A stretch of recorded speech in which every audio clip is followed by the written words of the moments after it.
രാത്രിയിലത്തേന് ചോറ് ചൂടാക്കാനായിട്ട് ഇതാ വെച്ചിട്ടുള്ളേ. ആവി വന്നു തുടങ്ങി. അപ്പോൾ സമയം ഏകദേശം 7:30 ആയിട്ടുണ്ട് കേട്ടോ. അപ്പോൾ ഇവിടെ ഇച്ചാൻ ചോറുണ്ണുമ്പോൾ എന്താ പറയുക, ചൂട് വേണം കേട്ടോ ചോറിന്. അപ്പോൾ അതുകൊണ്ട് ഇപ്പോഴാണ് ചോറ് ചൂടാക്കാൻ വെച്ചത്. പിന്നെ ഇവിടെ നല്ല ഇടിയും മഴയൊക്കെ ആയിരുന്നു കേട്ടോ. കറണ്ടില്ലായിരുന്നു. ഇച്ചിരി മുമ്പാണ് കറണ്ടൊക്കെ വന്നത്. അപ്പോൾ നമുക്ക് ഇന്ന് അത്താഴത്തിൻ്റെ കറി കണ്ടാലോ. ഒരുപാട് കറികളൊന്നുമില്ല. മീനാണ് കേട്ടോ.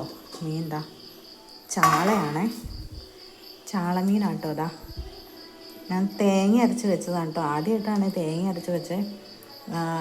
പിള്ളേരോട് നല്ലതാണോ കറിയെന്ന് വെച്ചത് പിള്ളേർ പറയുകയാണ് കേട്ടോ. അമ്മച്ചി എന്നും വയ്ക്കണേക്കാളും വളരെ മോശമായിട്ട് ഇന്നത്തെ കറി ഇരിക്കണേത്. അപ്പോൾ അത് എന്നെ എടുത്ത് വറുത്തിട്ടുണ്ട്. അപ്പോൾ എല്ലാവരും പിള്ളേരെല്ലാം കഴിച്ചു. ഇതാ ഒരു 3 എണ്ണം കേട്ടോ ഇരിക്കുന്നുള്ളൂ.